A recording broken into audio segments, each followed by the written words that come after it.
Well, good morning, and again, welcome to Indy Land Community Church. So excited that you guys are here with us. I'm so excited that today we're going to be starting a new series. And as you can see on the screen, we are launching into a new study, and this is going to be on the book of Ruth. And our series is called Ordinary People, Extraordinary God. Ordinary People, Extraordinary God. And over the course of this series, we're going to see how God works in extraordinary ways in and through the lives of ordinary people. And people who are like us. They're just like us. They're ordinary people. And yes, I just called everybody in this room ordinary. Right? We're all ordinary. And I know generally we don't like to go around talking about our ordinary lives, right? We like to share things that are extraordinary. We like to take to social media and crop out all of the dirty laundry that's around us in our bedroom and just have the frame in tight on our beautiful faces because we're going out and we have shoulders up and we look beautiful, right? We think we have these extraordinary lives. We go to social media and we put these things out. That great meal that we're having for our birthday celebration, right? It's McDonald's and I biggie sized it. You know what I'm saying? I guess Wendy's is biggie sized and McDonald's is whatever. Anyway, point is, we continue to put things out in the world that maybe we feel like make us look extraordinary. And yet, we sort of shy away from all the things that make us ordinary. We kind of kick that stuff back over into the shadows. And we have these moments that we push out to people that look extraordinary, but we don't want to embrace all of these normal moments that it took to get to that 1 5-second pose for extraordinary. None of us like to go around bragging about how ordinary our week has been. And if somebody comes around talking about how great things are going for them, right? You know that guy. You've seen them. I've been him talking about, oh yeah, we had this great time, blah, blah, blah, blah, blah, things are awesome, right? How quick are we to say, well, he's not all that great. She's not all that great. Their pants go on their body, one leg at a time, just like mine, right? We're so quick to lump everyone in to our ordinariness, if you will. We have these ordinary lives. We are ordinary, and today I want us to recognize that being ordinary is not a bad thing. And over the course of this series, we're going to kind of continue to tap into this concept of living ordinary lives and recognizing that it's okay that we live ordinary lives and that ordinary is not a bad thing. And if we really think about it, outside of Jesus, everybody that we know, right? Everybody that we know that God has used in His mission has been an ordinary person. Jesus is the only exception to that. Only exception. And the reason He's the only exception is because He was extraordinary, and He was extraordinary because He was God and man. He was perfect. He was sinless. And while He was sinless, He still had struggles that He faced while He was here with us, but He was sinless. He was not an ordinary guy. He is the only exception. He is the only caveat. The rest of us, we have great moments, but we live ordinary lives. We're ordinary people. We're normal. We're ordinary people who struggle with the various obstacles in our life. We live through painful losses. Right? Ordinary people, we go through painful things. We struggle in relationships. As we look through the Bible and we see people that we respect, these fathers of our faith, as we see the patriarchs, they struggled with things. They had broken relationships. And God still managed to use them in extraordinary ways. Ordinary people who face success and big wins and exciting, joyful days. Ordinary people. We all have ups and downs. A lot of times we stand around and we look at these circumstances that we're standing in. We see our circumstances in the world and we question, whether or not this is a blessing or a curse from God. Is what I'm experiencing in my ordinary everyday life, is this a blessing from God? Or is he out to get me?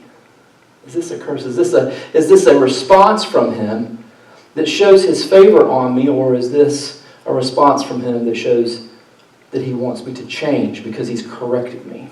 And sometimes we face these various circumstances and we can kind of start to claim our identity in them, right? If we kind of hit a string of negative circumstances in our lives. You know, we've talked about Satan kind of trying to get strongholds and messing with our heads a little bit, and we can kind of go through some of these things, and all of a sudden, before you know it, we start kind of getting into a slump, and then some of that self-hate speak starts coming, some of that self-deprecating stuff starts coming up. As we go through our circumstances, we can start to claim our identity in them, and especially in our culture. You know, again, going back to social media, because we live lives in comparison with other people. Well, they have a boat. I don't have a boat. What am I doing wrong? Why are they blessed with a boat? They have a vacation home. I want a vacation home. Why am I not blessed with a vacation home? We start to compare ourselves. We all have ordinary lives, and we're comparing the different things. We're taking to social media and we're comparing our ordinary lives to extraordinary lies. Did you catch that? Our ordinary lives against the extraordinary lies. People put things up that are not representative of their real ordinary life. And we can easily let these circumstances define who we are. And if we're not careful, we'll think that other people see us that way.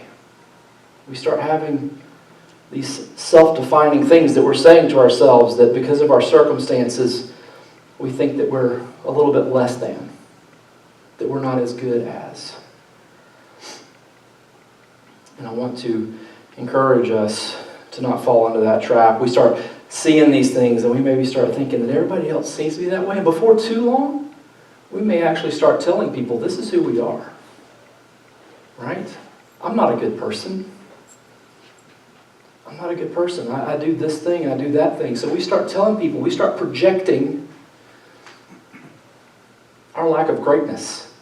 We start defining ourselves, and then we start putting that definition out for others to embrace. And at the end of the day, we just need to remember, whoops, I missed one. We need to remember that we're just all ordinary people. We're all ordinary people. And we all face various circumstances in life. We all face these various circumstances, good, bad. Some things we face, these circumstances are very public, right? Sometimes our circumstances are very private. But no matter what, we're ordinary people. We all face these circumstances. And let us remember that unless you figured out some contraption that holds your pants up, that you jump off of your bed and get both legs into at one time, right? We all put our pants on one leg at a time. We're all ordinary people. And we all face different circumstances. And today I want to kind of challenge us to look at our circumstances a little bit differently. Now, yes, we can see them as blessings and maybe cursings or punishments. But instead of us just looking at them as if they're blessings or cursings, I want to challenge us to start thinking about them as invitations. What if our circumstances are actually invitations from God to engage in His extraordinary work in this world? What if our circumstances in our ordinary everyday lives, what if these situations that we find ourselves in, what if these things that we're engaging and going through, what if these things are just invitations from God to kind of hit the pause button and take a look around and think for a minute? What's God doing? Why is this thing happening? Where can I step into His will in this situation? How can this circumstance in my ordinary life lead me into His extraordinary activity in the world. And today we're going to look at some ordinary people who faced various circumstances and see how an extraordinary God used these things to guide them in His extraordinary story of restoration and reconciliation. And we're going to be looking at the book of Ruth. This short book is a narrative, and if you've ever read it, it reads like a normal story would read if you were to pick up any one of these books off the shelves that are not research-based. If you look at a story, it kind of goes through. You learn about the characters. You see the different conflicts. You see the various things that they go through. And as we're looking through Ruth, we're going to see a lot of lessons. There are a lot of things in this short book. It's only 4 chapters. It's 4 chapters. I think it's 85 verses total, cover to cover. But we're going to look at this book, and in this book there's so many things. There's so many things that we can pull out of this story, of this accounting of Naomi and Ruth and Boaz and the different characters that we will see here in this book.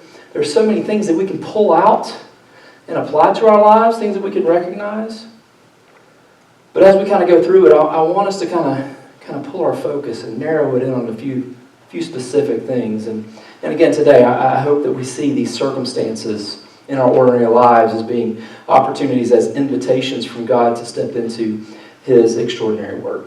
The book of Ruth actually opens introducing us to a Jewish family. And we see Elimelech, his wife Naomi, and their 2 sons, Mahlon and Chilion. And the book starts, it opens up, in the first verse, it says, "During the time of the judges, there was a famine in the land. A man left Bethlehem in Judah with his wife and 2 sons to stay in the territory of Moab for a while." Now, this verse gives us so much information. We learn so much about what's going on. We see, first of all, we see the judges. So for those of you who don't understand this reference to judges, so before God established kings for the Israelite nation, before he established kings for His people, He actually sent judges. He sent these judges to come and rule over them and to kind of oversee their day in and day out activities and kind of be somewhat of a leader for them. So it's this time before we get into all of the kings, before there's a real ruler, before there's real identified leadership in place. And if you go back in your Bible just to the previous page, or on your app, you just scroll back up and you get into the book of Judges, the very last verse says that this was a time when every man did whatever felt like was right to him. Everybody felt like doing whatever they wanted to do, and it was okay. And so here we are. We have this situation with a family. They're in a time when there's not a real ruler in place, and they're in Bethlehem. Now, Bethlehem, we know from Jesus, right? There's a lot of stuff about Bethlehem. This little tiny, doesn't even really show up on a map spot, okay? This would be rural Judah, if you will. But in Bethlehem, this family is living. And Bethlehem was part of the kind of the promised land. This is where God led the Israelites when they left captivity with Egypt. They moved into this area. And so this is where they're living right now. And because of that, because we understand they're a Jewish family, that they're living in Bethlehem, that they're currently existing in this promised land, we already know that they're part of the promise. They're part of the promise covenant that God made with Abraham. Okay? And as part of that, they should be trusting God. Right? They should be looking at all of their circumstances and seeing that God is actively involved, that He's doing something great around them. But what they're experiencing is actually famine in the land. And it's really interesting, too, when we think about this, because Bethlehem actually means house of bread. House of bread. So this whole idea of they're in Bethlehem and they're experiencing a famine. And Bethlehem itself is the house of bread. I mean, am I the only one who thinks that's kind of funny? Like, there's no food, and we're in the house of bread. Like, that just doesn't make any sense. It's not comprehensible. So they're in this region. They're in this region that's known as the house of bread, and there's a famine. And in the midst of the famine, a family who was under the promised covenant of God decided that they needed to leave in order to find food and not die. Not only did they decide that they needed to leave, but that they should go to Moab to seek provisions. Now, again, we're still just in this first verse, and we're like going crazy. Our heads are exploding because there's so much information here. But Moab should ring a bell for some of us, right? Because Moab, as it turns out, is a pagan nation. And God has said, you need to stay away from the Moabites because they are a pagan nation. And their people will draw you away and lead you into idolatry and cause you all these problems and blah, blah, blah, blah. And it is just this thing that Moab is kind of known by the Israelites as, this isn't where we need to go. It's like they take the detour all the way around to avoid it, right? Just another little piece of history here is Moab is actually made up of descendants of Lot.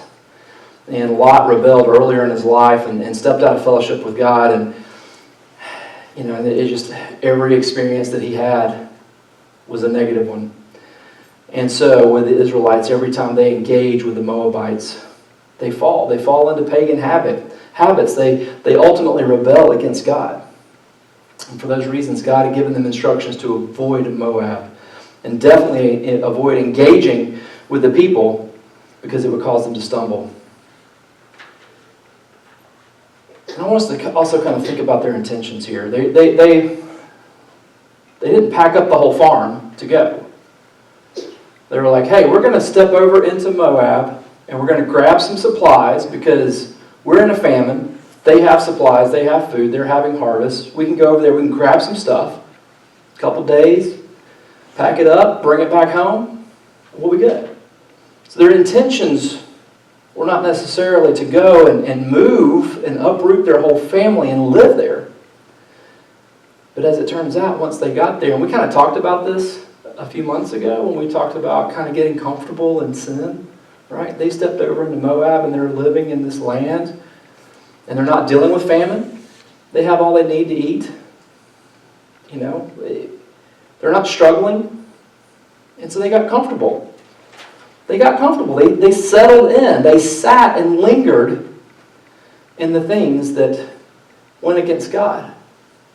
They lingered in these desires. They sat there and they stayed in this place that God had directly told them to avoid. And this family showed up. They got comfortable. And that's when things kind of started going downhill for them. The story continues, and I won't read the entire thing, but I encourage you to go back and kind of read this again. The whole book is really short, but this chapter is quite interesting when you read it. But the family settled in Moab, and after they settled there, and after they decided not to return back to the land of God, the land that they had been provided, Elimelech dies. They're there in a foreign land, and their father dies. Naomi's husband dies. And after his death, Naomi and her two sons remained. And the two sons each took Moabite women as wives.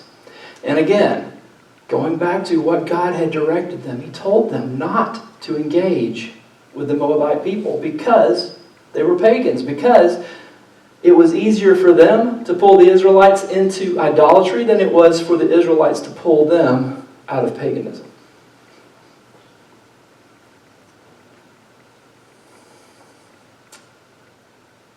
Naomi and her two sons, they lived there. They got married. The sons got married to Moabite women. And they lived there for 10 years. And then after these 10 years, we see that the sons die. The sons die after 10 years of being in Moab. They had plenty of time to recognize their wrongdoings, their wrong ways, and make a change, but they didn't. So they lived there for 10 years and then they die. And now keep in mind that this is a male-driven culture, right? This is a culture in which women are heavily dependent on men. Men go out and they work the fields. They do all the stuff that is required for them to have a home, a place to live, to have security. The men provided the food for the women. They provided the shelter. And now here's Naomi, and she's lost her husband. And then after a few years of that, she loses both of her sons. And she's left without any means of provision. She's also in a foreign land, right? Because she's still in Moab. She's in Moab. She doesn't have her family to fall back on because she's in a foreign land. She's not likely going to receive any support from the locals. She doesn't have anybody who's going to come to her rescue here in this situation. So Naomi's circumstance is that she is alone. Naomi's circumstance in this situation is that she's alone. And yes, she has her 2 daughters-in-law, but again, without a male figure leading their family, they're pretty much destitute. She lost her husband, she lost her 2 sons, she has no support structure, and there's not really an opportunity in Moab for her to find security. And she starts looking at this crazy circumstance that she's found herself in and starts messing with her head a little bit, right? So we pick up in verse 6. She and her daughters-in-law set out to return from the territory of Moab because she had heard in Moab that the Lord had paid attention to his people's needs by providing them food. Now, again, this is really interesting because Naomi is in a terrible circumstance and she recognizes an invitation. She has an invitation to go back to her home where God is actually working and participate in his extraordinary plan. She's in Moab. She's in a foreign country. She is where she shouldn't be. As an Israelite, she is where she shouldn't be. And she starts hearing this chatter about how God is doing something amazing back in Bethlehem. We don't know exactly how she heard of God's activity, but the fact is that she did. And when she examined her circumstance, she decided that she would return back to Bethlehem. She accepted God's invitation to return home. This message of God's activity came to her, and she saw her circumstances, and she said, okay, I have an invitation from God to return back home and bask in the glory of his working in his people, or stay here and surely die. So this journey home started with both daughters-in-law. She has them both in tow. She's moving. She's heard that God is working. She's accepted this as an invitation to move back home. And she's got her daughters-in-law in tow. And then all of a sudden she stops. And she's like, hang on a second, girls. Time out. Let's take a break. Y'all should probably just go back to your families here.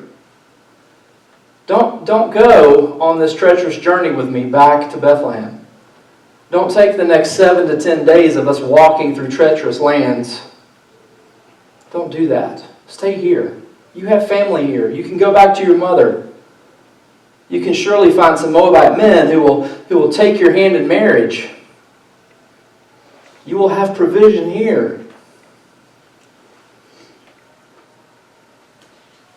She probably knows that if she goes back to Judah, if she goes back into Bethlehem with these 2 Moabite women, that one, the Moabite women are not going to have success in life because they're Moabite women, right? They are forbidden people to the Israelites. Secondly, she might be thinking, if I come rolling up into my hometown with these foreigners, I'm going to be excommunicated as well. She might be thinking, hey, if I show up with you girls in tow, it's going to be bad for all 3 of us. And our whole point is right now it's really bad for all 3 of us. And I don't want us to go into something else that's going to be really bad for all 3 of us too. She tries to encourage them to stay home, to go back to their mothers. And we really don't have full clarity of her motivation behind that. I'm just sort of reading into kind of the culture and knowing what's going on at the time that this was written. But she's wanting them to have a chance at a successful life. I mean, she says, what are you going to do? You're going to go with me and wait until I have a new husband? And I'm of an age that I don't even know if I can have kids anymore. Are you going to wait until I have another son? And then wait for him to grow up and then you're going to marry him? Like she's putting out there, look, your chances of a successful life are better if you stay here with your parents. In her argument for why the girls should stay in Moab, Naomi says, and this is jumping down to verse 13, says, "No, my daughters, my life is much too bitter for you to share, because the Lord's hand has turned against me." Naomi sees that her life is bitter. Things that have happened in her life are not good. They're bitter. They're bad. Her circumstances in life were bitter. And I missed another slide. Are you kidding me? Okay. Well, hopefully on your paper you have a thing that says her circumstances in life were bitter. She saw the death of her husband and sons as punishment from God. And she's saying that because her family had disobeyed God, because they stepped out and they ran from the circumstance of famine and they ran into a foreign kingdom. They ran into a foreign land that God had already told them not to go into. Because of that, she was facing these bad circumstances. She was facing punishment from God. When they stepped out and avoided God's direction in their life, they faced consequences. Elimelech, easy for you to say, he died. And again, because we're living in a men-driven culture here, she probably didn't have much say in what was happening. He decides, hey, famine here, let's go where there's not famine. 2 sons. Now, father's dead, 2 boys. Men-driven culture. We're going to stay here. We're going to marry these women. We're going to stay here. They die. Naomi sees this activity. She sees these circumstances as bitter. She sees these things as bitter, and she's pushing her daughters-in-law to stay in this community for their chances of success while she tries to return back to Bethlehem. And then when they arrive in Bethlehem, the local women recognize Naomi. This is so great. They reconcile. She goes from being a foreigner in a foreign land where she knows nobody except for her daughters-in-law, right? She knows nobody. She has no support. And she soon as she rolls into town, all the local women, they exclaim in verse 19, "Can this be Naomi? Oh my gosh! Girl, I haven't seen you in forever. Where you been?" Like, they're going crazy. Like, "Hey, is this Naomi? I can't believe it's you. You're here." She was home. She was back where she was known. She was recognized. She was greeted by familiar faces. And her friends are greeting her. They're ready to love on her. And what we see is Naomi's response to them. In verse 20 and 21, Naomi responds, "Don't call me Naomi. Call me Mara. The Lord has made me very bitter. I went away full, but the Lord has brought me back empty. Why do you call me Naomi, since the Lord has opposed me? The Almighty has afflicted me." And this really is kind of where we start getting into our big point of the message today is identifying ourselves. How do we identify ourselves in our circumstances? Are we latching on to the circumstances of our lives, or are we latching on to the truth of who Jesus says we are? Anyway, why is this a big deal? Why is it a big deal that Naomi says, "Don't call me Naomi, call me Mara"? Again, in their culture, their names meant something. Elimelech means God is king. Unfortunately, he didn't live out as such, because had he lived out like he believed that God was king, he would have stayed in Bethlehem, and God would have been the king of his life and probably brought him through the famine. Again, speculation, but point stands, He saw a circumstance and he acted on it. Naomi. Naomi's name actually means pleasantness. Pleasantness. She says, I left here full. My life was beautiful. I was happy. I had my husband and I had my sons. And sure, we were facing famine, but I had my family in life. I had pleasantness in my life because my circumstances were very different. My circumstances were very different. Don't call me pleasant. Don't call me pleasant. When I left, I was full and I was pleasant because God's favor was on me. I had His blessings. But when we went away, we faced terrible circumstances. Her circumstances, in her own eyes, were seen as bitter. And it was, right? I mean, she lost her husband and her sons. And so when she says, call me Mara, she says, I am no longer pleasant, but now I'm bitter.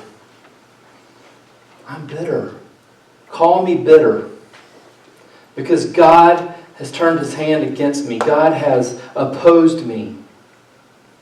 My circumstances have changed. My circumstances have become bitter. And now I'm bitter. Call me bitter. You see, she got stuck in this moment where she's letting her ordinary life and her ordinary circumstances start defining who she is. She's starting to be defined by her circumstances, her hardship of life. I mean, just having to travel from Moab back to Bethlehem. I mean, it was 7 to 10 days journey on foot, right? 7 to 10 days. Rocky, treacherous, dangerous ground. Who knows what could happen to her on the road? Her circumstances. She felt afflicted, and her ordinary life was filled with pain. Naomi allowed her circumstances, all of these things, to define who she is. Don't call me Naomi, call me Mara. In spite of this gloom in her life, she heard about God doing something great. She heard about God bringing hope. And she recognized in her circumstance that she had an invitation to make a change. She was invited back home to participate in something extraordinary.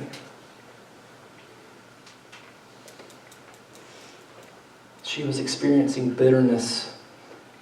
And she looked around and she saw her circumstances and she heard the truth of what was going on. The activity of God was starting to reach her, and it was resonating in her ears and it was resonating in her heart. And she looked and she goes, okay, here's my circumstance. I can stay here and die. I've got nothing. I can pick up and I can go back to Bethlehem where God is, where my people are. And I could die. I will walk in and I'll have nothing. I have nothing here and I'll have nothing there, but at least there I'm known. At least there, God's at work. God's doing something. Here, her ordinary life would just remain ordinary and unengaged with the extraordinary God. Naomi came back from the territory of Moab with her daughter-in-law Ruth, the Moabitess. They arrived in Bethlehem at the beginning of the barley harvest. This ordinary woman left Bethlehem with her ordinary family and experienced some hard circumstances. But in the middle of those circumstances, she recognized an invitation from God to return home. When she left, there was a famine. There was a famine in the house of bread. There was a famine. There was nothing to eat. And yet, when she returned home, what do we see? There was a beginning of the barley harvest. The harvest was happening. Famine was over. God was at work bringing sustenance, bringing provisions back to His people. Naomi could have remained in Moab. She could have let her circumstances define her and stay stuck in that bitterness. But she didn't do that. She saw her circumstances as an invitation to change, an invitation to return to God, and an invitation to join Him where He was moving. And that's what she did. And today I wanted to challenge us to process our circumstances a little differently. To look at our circumstances a little differently. To recognize the various encounters we have in this life, not just as blessings or cursings, but rather as invitations. That extra 5 minutes that we take to engage someone in conversation may make us late to an appointment, but what is that circumstance an invitation into? A conversation with someone. When we start looking at our circumstances as invitation into God's activity in the world, we start seeing ways that our ordinary activity, our ordinary lives can tap into something extraordinary. We should see our circumstances as invitations into God's activity in the world.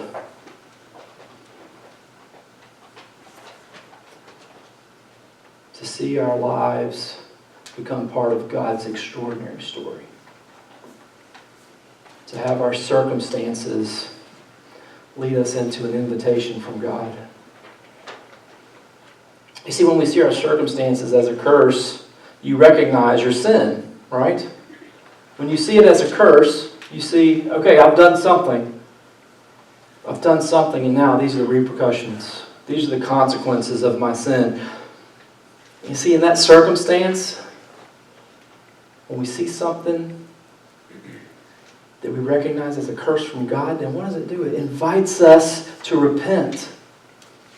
It invites us to make a correction with God. It invites us to repent to Him, and it invites us to learn and to grow. When we recognize these things as a curse or as punishment, it's an invitation to warn others. It's an invitation to warn and encourage others. When we recognize our circumstance as a curse, and we can see others around us, because we're walking in fellowship with other people, right? We're walking linked arm in arm. Hey brother, don't take that step, because I took that step, and this is what happened. When we recognize our circumstances as a curse, we can help others to avoid making the same mistakes. When you see a blessing, when you see a circumstance that you recognize is a blessing, that it's an overflow, it's an abundance, it's an extra provision in your life, that can be an invitation to bless others. It can be an invitation to generosity.